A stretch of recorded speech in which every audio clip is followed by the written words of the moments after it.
Thank you, Mr. Chairman. Thank you for holding this very important hearing. And Senator Heitkamp, I'm looking forward to continuing our discussion on this legislation that I've sponsored. I look forward to you being one of our co-sponsors in the near future. We have 36, but we could use 37.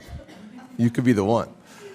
Thank you to the panelists for being here this morning as well as we discuss such an important issue. And I will tell you that having listened to the comments of some of the panelists, I wonder where the real world is, because the comments are so far apart, and the reality of it is, having been a small business owner, having been a business owner with 5 employees in one company, 7 or 8 in another, and then 15 or so, the fact of the matter is that when you think about this, the impact of this rule on the average person, not on the nonprofits specifically, not on the universities, not on small businesses, but on employment opportunities, they're going to go down, not up.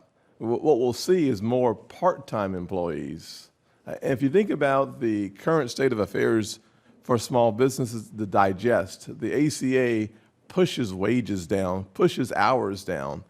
You think about Dodd-Frank and the ability to have access to capital so that there are more small businesses in distressed communities. Not growing. I think in 2015 we saw fewer businesses, not more businesses, much in part because of the impact of the regulatory environment. And as I thought about some of the comments I've heard, the only word that keeps coming to my mind is hogwash. I'm not sure if they've ever actually been in the real world working. It appears to me that perhaps you haven't. Ms. McCutcheon, a couple of questions for you.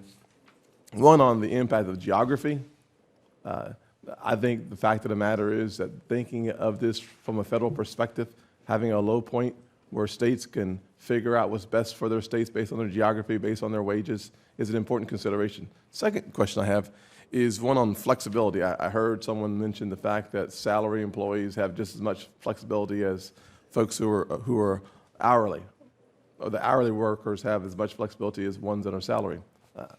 In my business where I had salary employees, they had a whole lot more flexibility than hourly folks.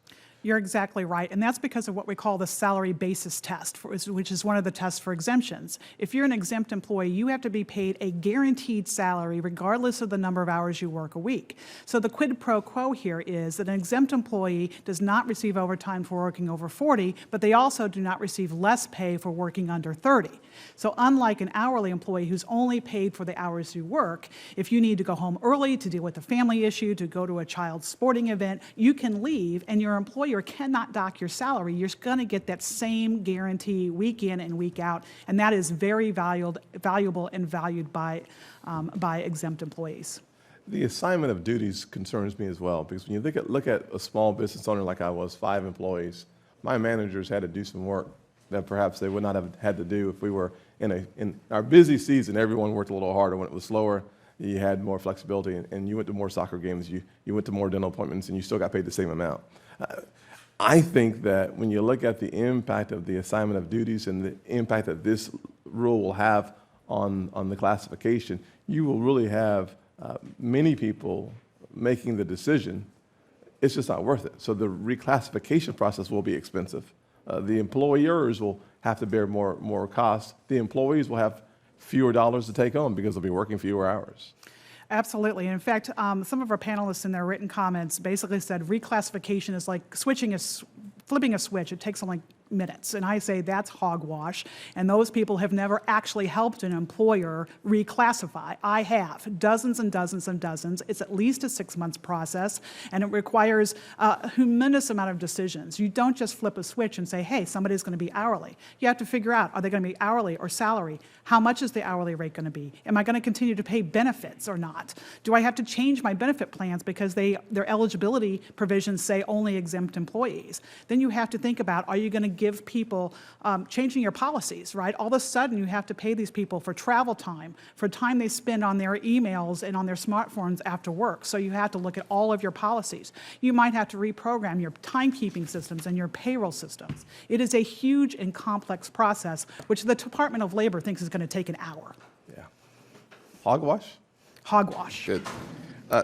There's been some confusion from listening to all the comments on the impact that this rule will have on nonprofits. On one hand, you hear from Ms. Duncan's organization, you hear from the Red Cross, the YMCA expressing very serious concerns about a drastic and abrupt increase in the threshold. At the same time, on the other hand, there have been some reports that many nonprofits are not covered by the FLSA and will not be impacted by the change. I was hoping, as a former wage and hour administrator, you might be able to provide some clarity on this issue. Well, the challenge for nonprofits is they don't generate revenue from selling, right? So you hear about people from the Fight for 15 and other things. Don't worry, for-profit companies, all they have to do is raise their prices. But unfortunately, with nonprofits, they don't have that option. They operate on government funding and donations.